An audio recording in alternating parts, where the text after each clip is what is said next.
There's an organization called ELNET, which is supposed to be advocating for the explanation of Israel's role in the Middle East and how important it is to not support Israel's enemies. How effective do you think an organization like this or others who are, whether it's in France or in Britain, how effective are they being? The people who are at the head of ELNET and the people who created ELNET are friends of mine. And I know that they are good people and they do their best to be efficient and to obtain results. And I think that what they do is good and very important. I think that without people like them, the politics of the European Union, the politics of France, the politics of Germany concerning Israel and concerning Jews would be much worse. But I have to say that even if I say that what they do is good and must be done, the situation in Europe is a disaster. Europe submit to a process of Islamization. More and more, and the situation is becoming worse and worse every year.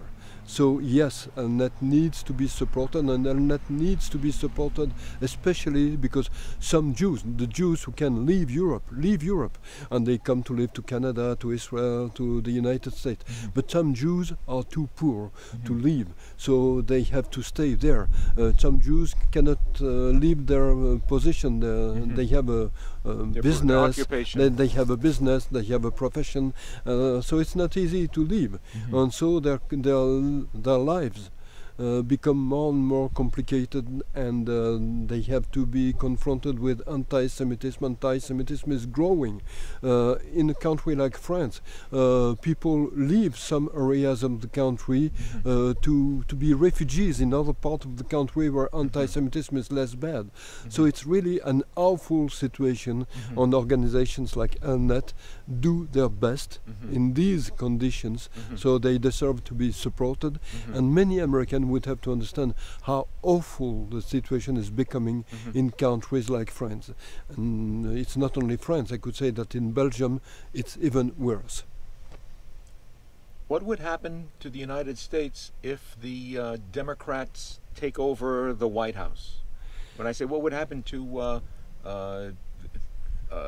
Jews, or Jewish Americans and Jewish Canadians with the Democrat policies that could bring in more immigration, and does Muslim immigration necessarily impact on anti-Semitism? According to me, there would be much more anti-Semitism. In Europe, many politicians speak about rightist anti-Semitism. You still have rightist anti-Semites in Europe, but they don't attack Jews, they don't kill Jews, they don't hurt Jews. With Muslims it's different. If you look at all the Jews that have been hurt or killed in Europe in these last few years, they were killed by Muslims. That's a reality. So I think that if Democrats, I hope not, if Democrats have the power and can have a Democrat president, you will have more Muslims in the United States. They'll be bringing, you will have import or immigrating? Yeah. I'm sure. And you will have more attacks. You will have more members of the House of Representatives, like the nice Rashida Tlaib and the very nice Ilhan Omar. You will have more riots like the one you had in Minneapolis a few days ago, and it will be really a disaster. And I could add that in foreign policy the Democrats will try to create new ties with Iran. Iran could become a nuclear power, and I could say that it will be a disaster for the United States, and it could be a disaster for the rest of the world too, and it will be very dangerous for Israel. In the past, the support for Israel in the United States was bipartisan support. It's not the case anymore. The Democrats have more and more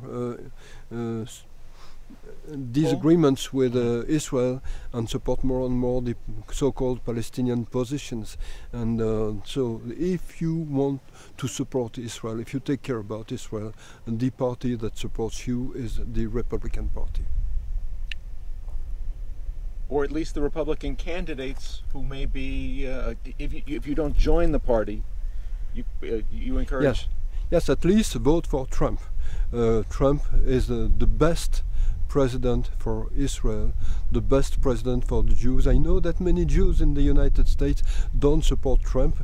I have problems to understand why. Maybe it's because they feel protected in the United States, they feel that their life is comfortable, so they don't see reality as it is, but they would have to look more carefully at what is happening to Jews in Europe. And they would have to see that Jews are leaving Europe because they don't feel safe anymore.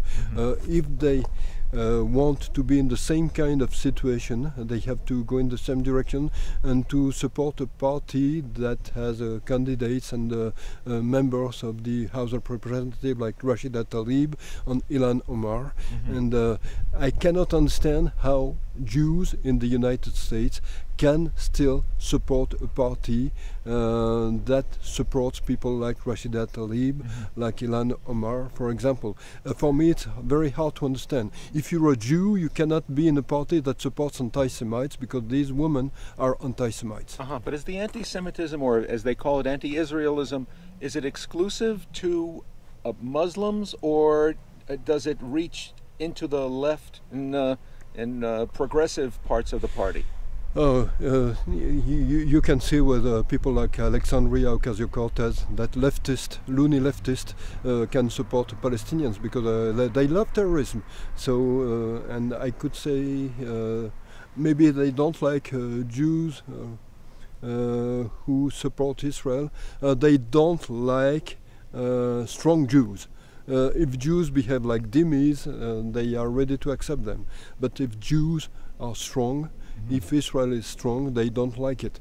And I could say that the people who say, no, I'm not anti-Semite, I'm just anti-Israel, they hide the truth. You cannot be anti-Israel without being anti-Semitic, because Israel is the only Jewish state on earth. Well, just because it's Jewish, though, doesn't necessarily mean that... If Israel was destroyed, a little more than 6 million Jews would be killed, Judaism could be largely destroyed. If you want that, and I could say that the people who are supported by the left want that, you are an anti-Semite. Hitler killed 6 million Jews. So if you accept the idea that 6 million Jews in Israel can be killed today, you are not better than Adolf Hitler or Joseph Goebbels. But is Iran's goal, or is the goal of the Muslim state? It's the explicit goal of Iran. Every week, Ali Khamenei makes speeches saying that. So either you don't want to listen to Ali Khamenei, maybe it's a negotiating technique. No.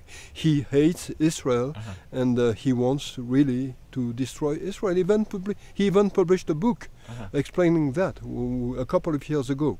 It has been translated by a man from Iran who lives in London now, Amir Taheri, and the text is available on the website of the think tank I work for, the Gatestone Institute.